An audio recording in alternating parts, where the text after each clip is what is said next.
ගත්ගතස්වර බෝධිසත්ව. එම අවස්ථාවේ ශාක්‍ය මුනි බුදුන් වහන්සේගේ හිස මුදුනතින් නිකුත් වූ මහත් වූ ආලෝක ධාරාවක්ද දෙබැම අතර පිහිටි සුදු පැහැගැන් වී තිබුණ ඌර්ණ රෝම ධාතුවෙන් නිකුත් වූ ආලෝක ධාරාවක්ද නැගෙනහිර දිශාවෙහි බුද්ධ ක්ෂේත්‍රයන් 18 කෝටි 9ක් ගංගාවල වැලි හා සමාන වූ ප්‍රදේශ පුරා විහිදී බැබලෙන්නට විය. මේ අනේක වූ බුද්ධ ක්ෂේත්‍රවලින් ඈත වෛරෝචන රශ්මි ප්‍රතිමණ්ඩිත නම් බුද්ධ ක්ෂේත්‍රයක් වූයේය. එහි වැඩ වාසය කළ බුදුන්ගේ නම කමලදල විමල නක්ෂත්‍ර රාජසං කුසුම්තාභිඥ විය. පූජාච පූජනීය වූ උන්වහන්සේ විශ්ව දැනුමකින්ද පරිත්‍යාගයෙන්ද හොඳ පැවැත්මකින්ද ලෝක ස්වභාවය හඳුනාගෙන මිනිසුන් දමනය කිරීමෙන්ද දෙව් මිනිසුන්ගේ ගුරුවරයාද වූ සේක. එම බුදුන් වහන්සේ සීමාවකින් තොර මහබෝසත් පිරිස් විසින් වට කරගෙන ගෞරවාචාර දක්වද්දී සද්ධර්ම පුණ්ඩරික සූත්‍රය දේශනා කළ සේක. ශාක්‍ය මුනීන්ද්‍රයන් වහන්සේගේ ඌර්ණ රෝම ධාතුවෙන් නික්මුණු ආලෝක ධාරාවෙන් ඒ මුළු ලෝකයම බබලන්නට විය. එම අවස්ථාවේදී එම ලෝකයේ ගත්ගදස්වර නමින් බොහෝ කුසල් මූලයන් රෝපණය කරනු ලැබූ බෝසත් කෙනෙක් විය.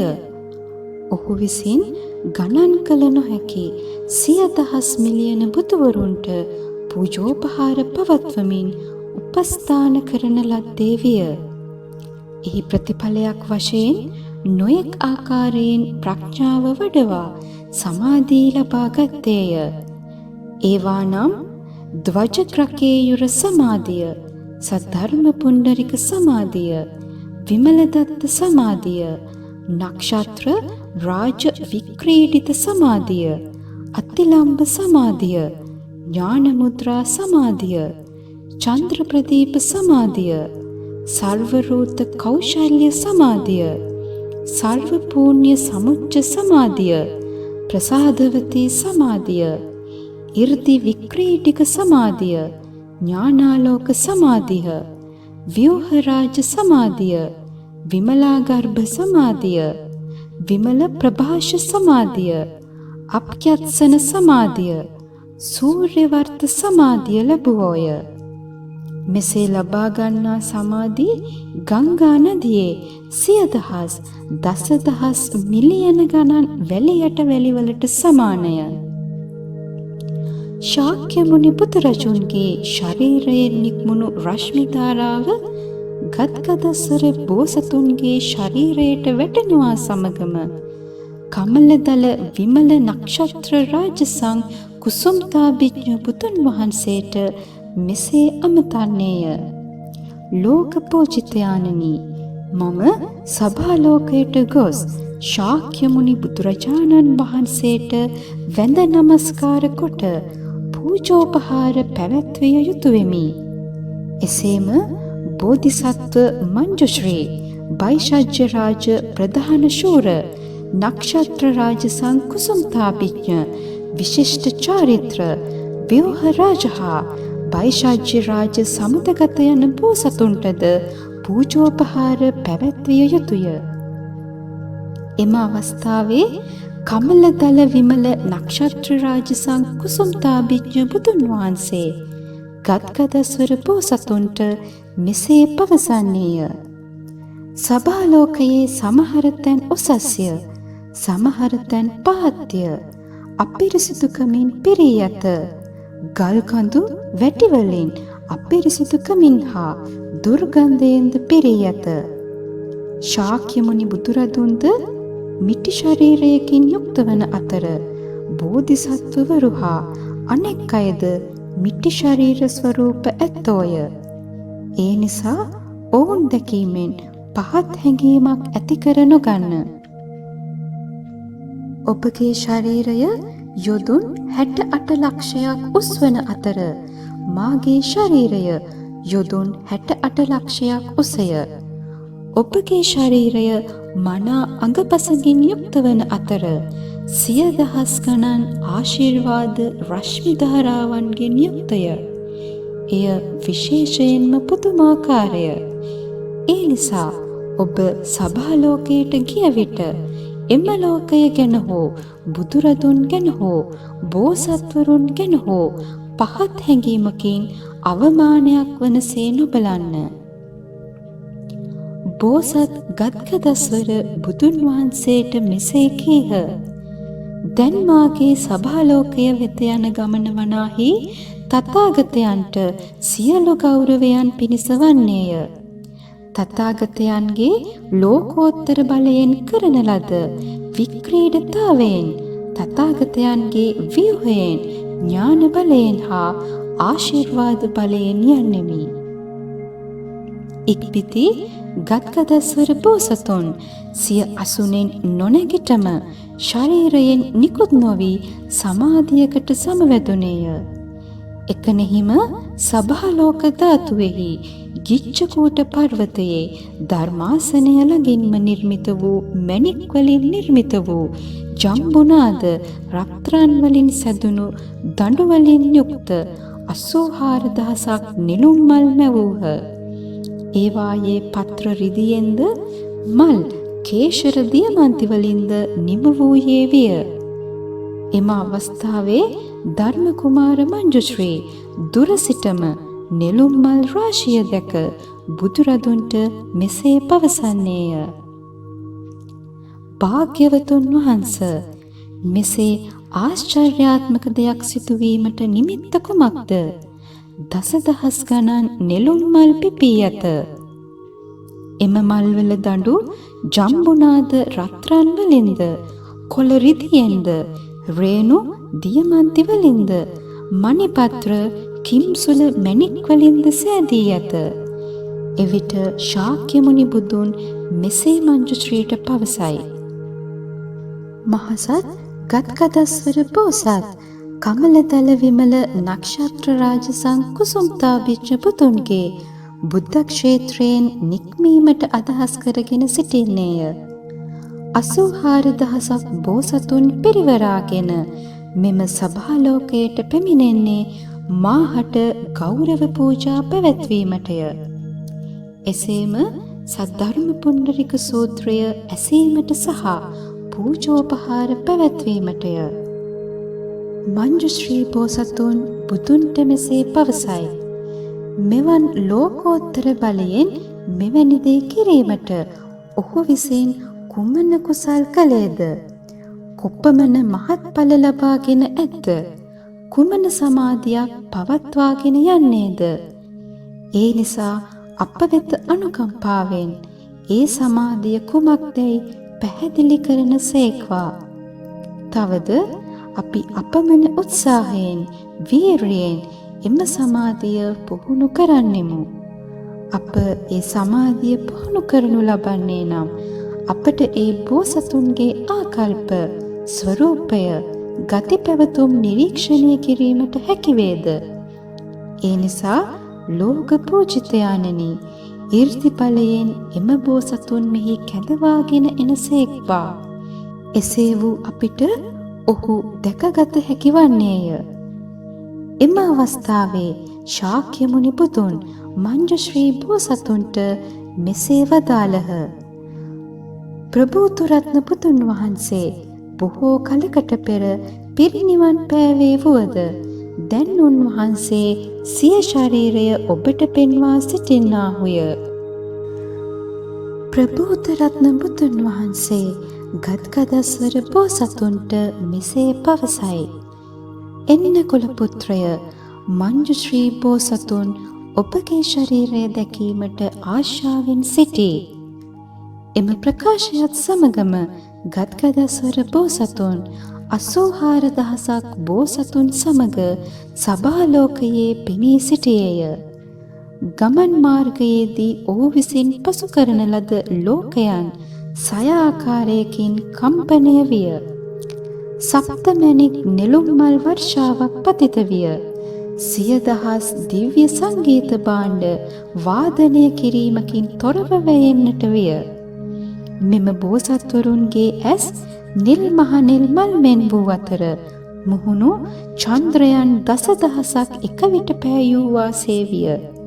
ශරීරය රන්වන් පැහැයෙන් හා ගණන් කළ නොහැකි ආශිර්වාදයෙන් යුක්ත විය.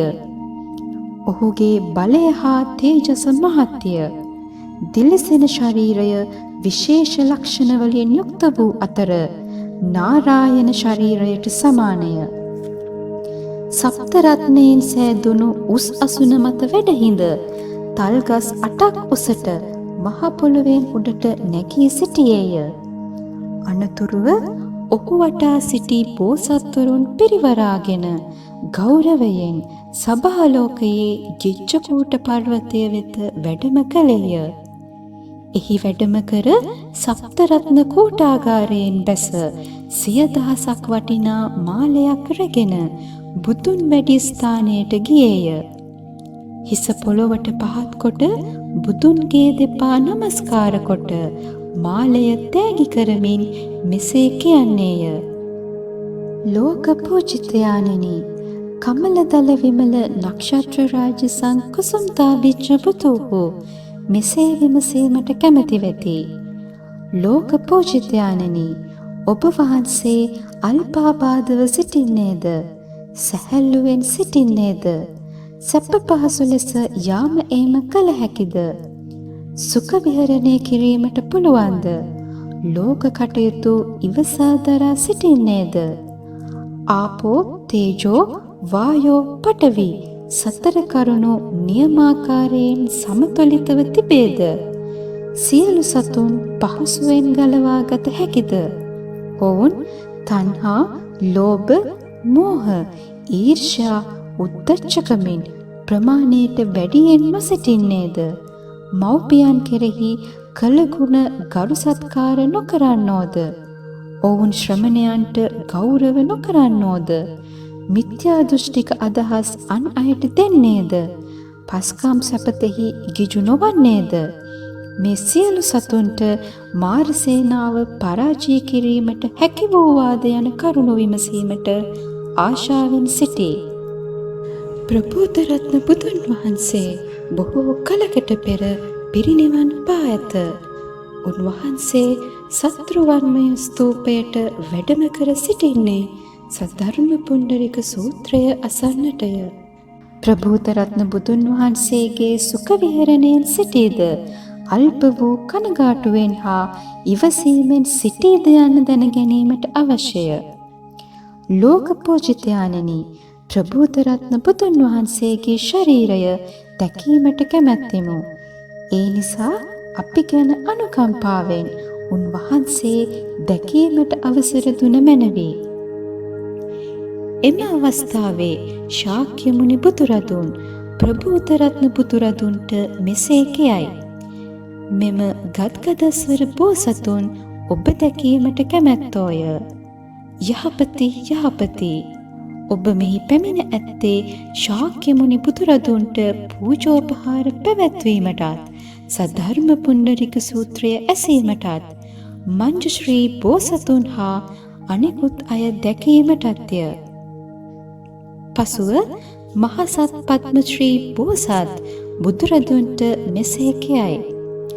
ලෝක පූජිතයාණෙනි, ගද්ගදස්වර බෝසතුන් කවර බුදුවරයෙකු ඉදිරියේ පෙර කවර කුසල් මූලයන් රෝපණය කර වගා කර ඊර්ති ප්‍රාතිහාර්ය බලය ලැබුවේද? බුදුන් වහන්සේ පද්මශ්‍රී බෝසතුන්ට මෙසේ පවසති. බොහෝ ඈත කාලයකදී මේඝදුන්දුබිස්වර රාජ තථාගත අරහත් සම්්‍යක් සම්බුද්ධ නමින් බුදු කෙනෙක් විය. උන්වහන්සේගේ කල්පය ප්‍රියදර්ශන නමින් වූ අතර ලෝකය රූප සංදර්ශන නම් විය. ගද්ගදස්වර බෝසත්තෙමේ එම බුදුන් වහන්සේට අවුරුදු 12,000ක් පුරාම ලක්ෂයක් පමණ වූ සංගීත භාණ්ඩයන් වාදනය කර පූජෝපහාර පවත්වමින් සත්‍රුවනින් සාදන ලද 84000ක් පාත්‍ර පූජා කර තෑගි කළේය. එම ක්‍රියාවන්ගේ ආනිශංස වශයෙන් ඔහු විමල නක්ෂත්‍ර රාජ සංකුසුම්තාභිෂ්ඨ බුදුන් වහන්සේගේ බුද්ධ ක්ෂේත්‍රයේ ඍද්ධි ප්‍රාතිහාර්ය බලය සමග ඉපදී ඇත. පද්මශ්‍රී, ඔබගේ අදහස කුමක්ද? ගද්ගදස්වර බෝසතුන් මේඝදුන්දු බිස්වර රාජ බුදුන් වහන්සේට සංගීත භාණ්ඩ වලින් ශබ්ද පූජා හා මණික් පාත්‍ර දන් දුන්නේ කවරකුදැයි ඔබ නොදන්නේද? ඔහු මෙහි සිටින ගද්ගදස්වර බෝසතුන් හැර වෙන අයෙකු නම් නොවේ. පද්මශ්‍රී, මෙම ගද්ගදස්වර බෝසතුන් ගැනිය නොහැකි බොහෝ බුදුවරුන්ට දානමාන පූජාදිය පවත්වමින් උපස්ථාන කොට ඇත්තේය. ඉතා ඈත කාලයේ සිට සියක් දහසක්, දසදහසක්, මිලියන නයුත ගංගාවල වැලි හා සමාන බුදුවරුන් සමීපයෙහි කුසල් මූලයන් රෝපණය කර ඇත. පද්මශ්‍රී, ඔබට ගද්ගදස්වර බෝසතුන්ගේ ශරීරය පමණක් මෙහිදී දැකිය හැක. නමුත් එම බෝසතුන් විසින් බොහෝ වෙන් වූ ස්ථානවල වෙනත් ස්වරූපයෙන් සද්ධර්ම පුණ්ඩරිකය දේශනා කරනු ලබන්නේය.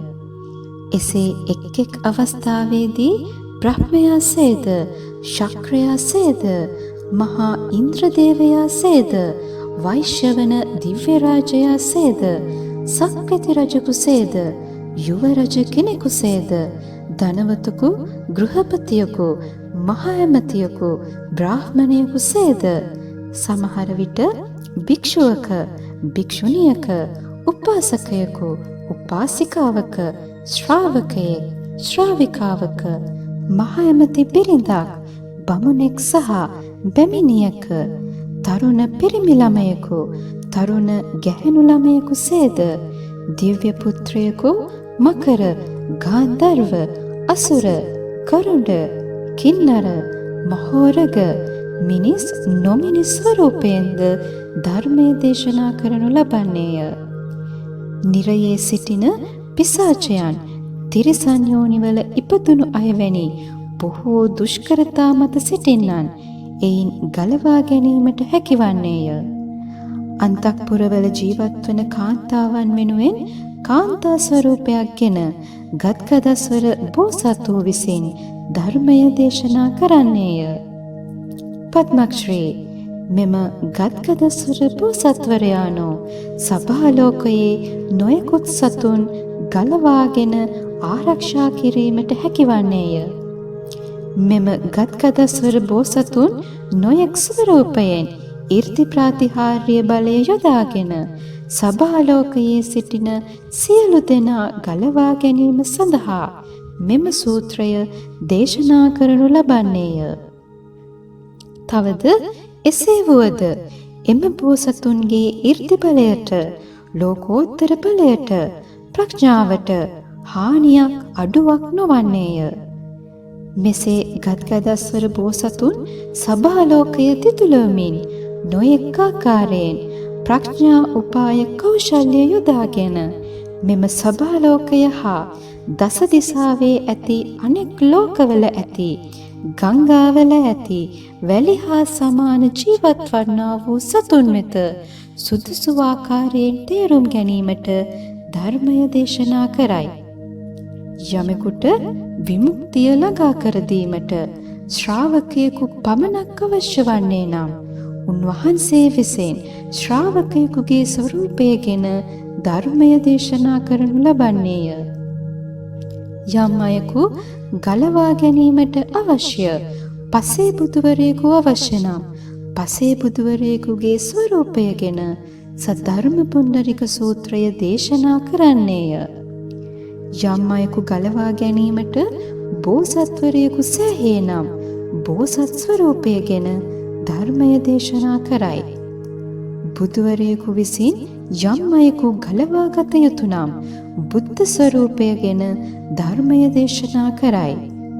යම් කිසි පුද්ගලයෙකු ගලවා ගැනීමට සුදුසු වන්නේ කවර ස්වරූපයක් ගෙනද එම ස්වරූපය ගෙන ධර්මය දේශනා කරයි. යම් පුද්ගලයෙකු ගලවා ගැනීම සඳහා පිරිනිවන් පෑම අවශ්‍යයයි සිතුවොත් ඔහු පිරිනිවන් පාන බව පෙන්වයි. පද්මශ්‍රී මෙසේ ගත්ගදස්වර බෝසත්තමේ උතුම් 이르දි ප්‍රාතිහාර්ය බලයෙන් හා ප්‍රඥා බලයෙන් මේ සියල්ල කිරීමට ඔහුට හැකිවන්නේය. මෙම අවස්ථාවේදී පද්මශ්‍රී බෝසතුන් බුදුන්ට මෙසේ පවසයි.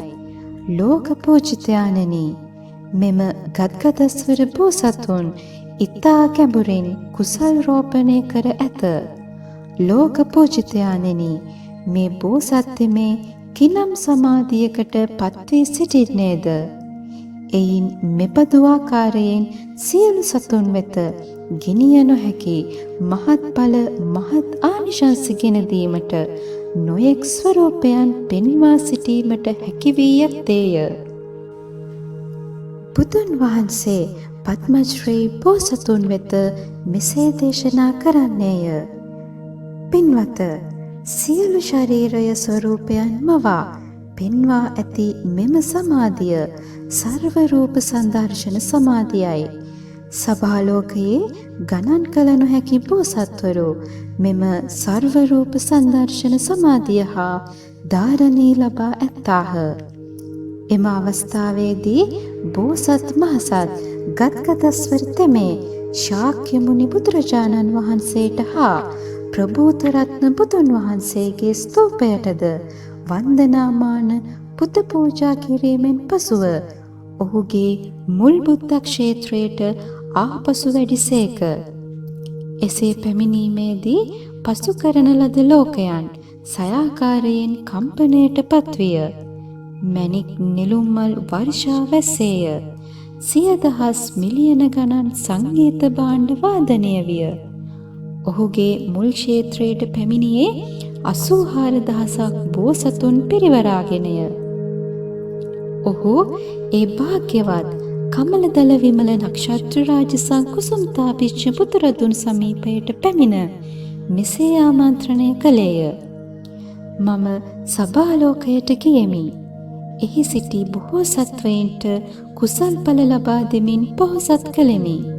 ශාක්‍ය මුනි බුදුන්ද දැක ප්‍රභූතරත්න බුදුන්ගේ ධාතු තැන්පත් කළ ස්තූපයට දානමාන පුද පූජා පැවැත්වූයෙමි. මම ධර්ම කුමාර මංජුශ්‍රී බෝසතුන්ද එසේම බයිෂජ්‍ය රාජ බෝසත් මහසත්තමේද ප්‍රධාන ශූර බෝසත් මහසත්තමේද දැක්කෙමි. තවද 84,000ක් බෝසත්වරුන්ටද සර්ව ස්වරූප සංදර්ශනය ලබා ගැනීමට මඟ පාදා දුන්නෙමි.